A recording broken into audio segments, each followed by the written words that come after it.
without business without a lifestyle is just like being in a jail. So we have to talk about the lifestyle a little bit, and many people who've been to Bahrain know about what I'm really talking about. Bahrain hat mehr als 65 Handelsabkommen mit verschiedenen Ländern der Welt. Die FTA wurde 2006 unterzeichnet. The States, which of course opened huge opportunities for businesses. And of course the legal and the jurisdictional systems and the social environment makes it very competitive to other countries. Die sehr konkurrenzfähig sind. Die Geschäftsumgebung in Bahrain. I'm sure many people coming from the EU will like this one. Viele Leute, die About aus der EU zero tax on income, vielleicht nicht so gern hören. be it corporate income, Einkommensteuer. personal income, Wir haben wealth keine tax. Steuer auf persönliches Einkommen, auf Firmeneinkommen. Und auf der rechten Seite It's a 0% compared to also the other GCC countries, Oman, Qatar, UAE, Kuwait and Saudi Arabia. So we are talking about the tax regime. It's 0%, as we said. It's number one in trying to be number one in being an innovative and bringing not only in the financial sector, but also in other sectors which are important to the business.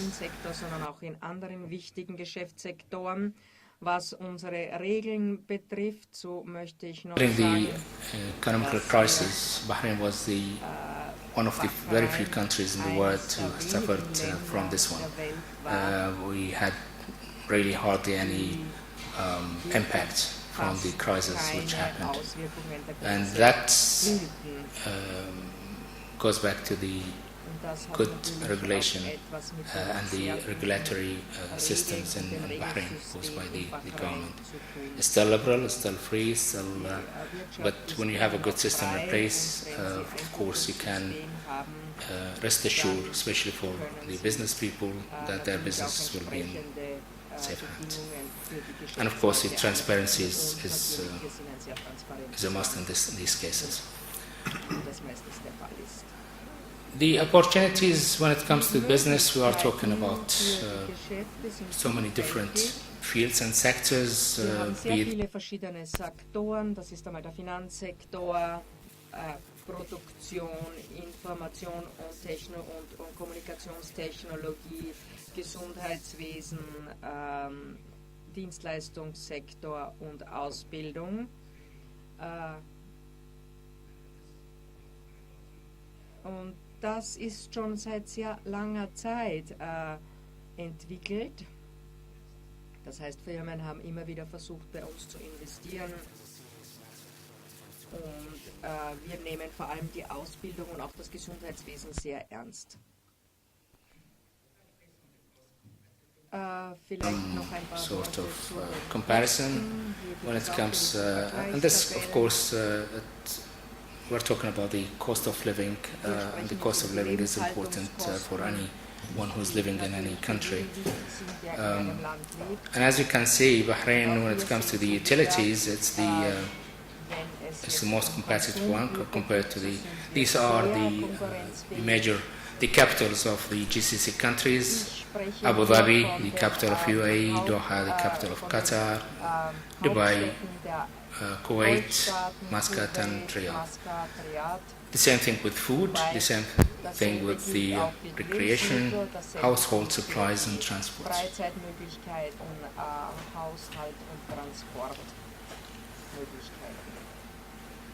This is another slide showing the cost effectiveness of being in Bahrain. Again, it shows the average monthly salaries for general managers, MDs and CEOs compared to the other countries.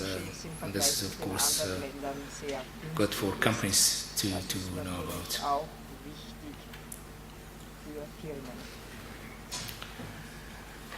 Competitive factors of production. Konkurrenzfähigkeit bei der Produktion. When it comes to gas, it's very competitive. We have a price of $1.5 per MMBTU.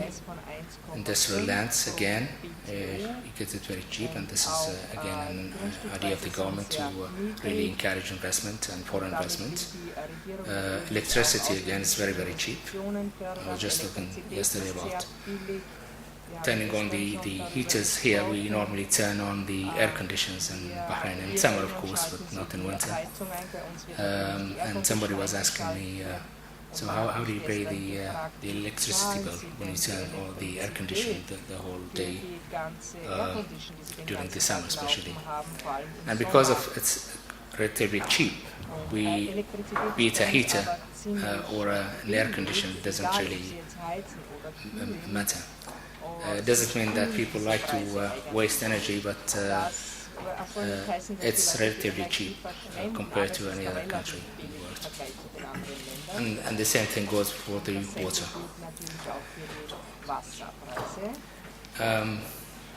Bahrain has got the most educated skilled workforce in the Gulf, and the slides have to rush it up a little bit for the time I have.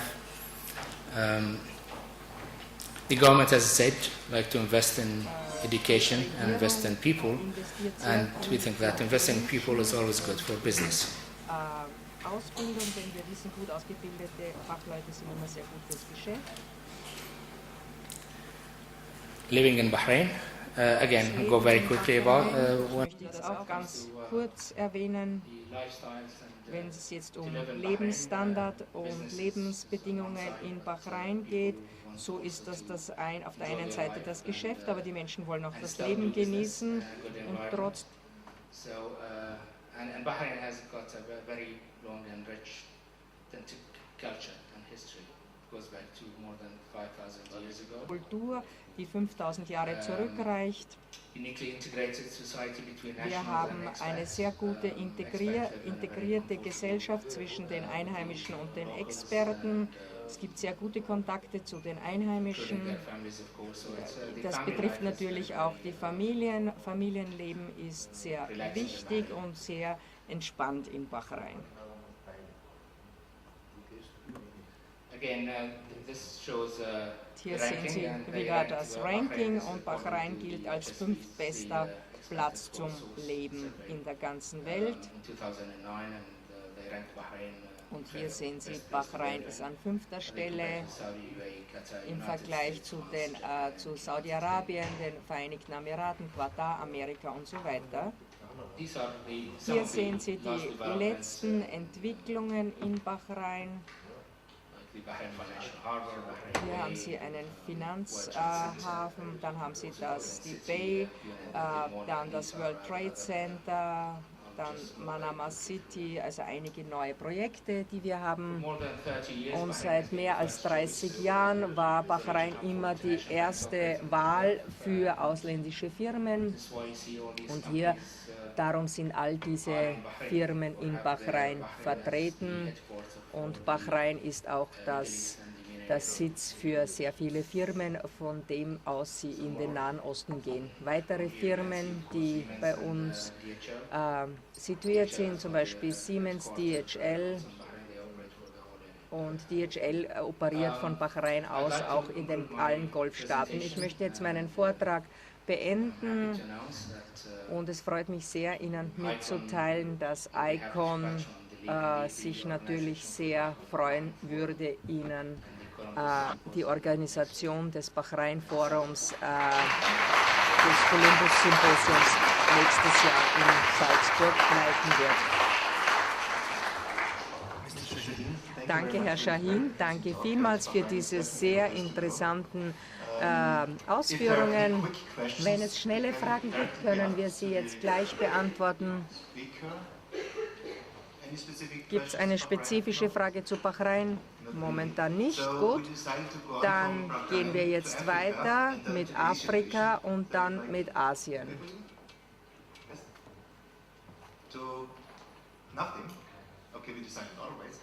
Naftim, nein, haben wir jetzt die... So, wir beginnen jetzt, wir gehen jetzt weiter mit der Mongolei. Seine Exzellenz, der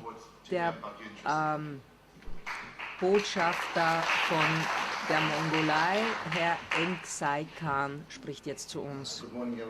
Guten Morgen, meine Damen und Herren. Guten Morgen, Dr. Donko. Danke vielmals dafür, dass Sie mich hier eingeladen haben, um Ihnen einen kurzen Bericht über die Mongolei zu geben.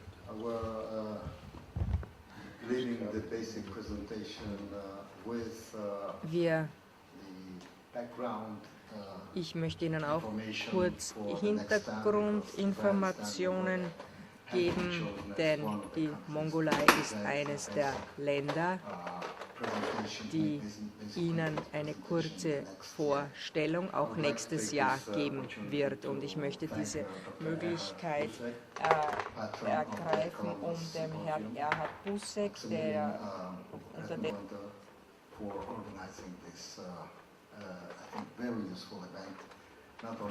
sehr nützlichen Events, nicht nur für jene, die eingeladen sind, sondern auch für junge Leute, für Studenten, denn sie bekommen damit ein viel klareres Bild über jene Länder, über die man normalerweise nicht so viel in den Zeitungen liest.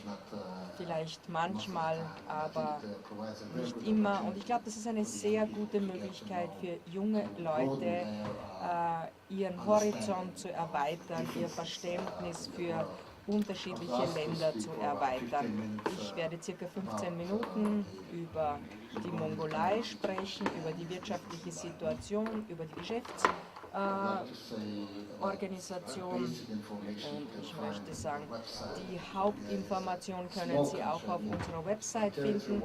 Wir sind ein kleines Land. Territoriumsmäßig gesehen sind wir sehr groß. Wir sind so groß wie Westeuropa. Wir sind 5-mal so groß wie Frankreich. Aber wir haben eine sehr dünne Besiedlung. Also wir haben nur 2,5 Millionen Einwohner. Das ist also zum Beispiel etwas sehr Typisches für die Mongolei, was natürlich Vor- und Nachteile hat, vor allem wenn es um die wirtschaftliche Entwicklung geht. Wenn Sie sich die Karte anschauen, so liegt die Mongolei zwischen Russland und China, zwischen zwei sehr großen Ländern und geografisch gesehen. At the higher altitudes, at about 1,500 meters. It has a very cold winter and hot summer, meaning that the large temperature fluctuation. And we have very small precipitation, rain or snow, about 220 millimeters per year. This you should always have in mind when we talk about business, agriculture, development, and so on and so forth. Politically, I would say that since 1990, until 1990, Mongolia was part of the socialist or Soviet bloc of countries. In 1990, we became more independent, and we are pursuing two policies. First is promoting democracy in our own country. The second is market economy. And I think we were able to show to the world that you can do that both. You can be successful in promoting two reforms at the same time. That one reform, let's say political liberalization, does not exclude possibility of economic liberalization, and the other way around. Mongolia is a parliamentary state. That means we don't have a president who would have all the powers. I think we learned from our experience that the best way, at least at this stage, is to have a parliament which will be representing the people, the electoral districts, and so on. And we, since 1990, we've been holding regular elections every 4 years. No problems with the elections itself. We have a head of state, who is the president, but he has limited powers.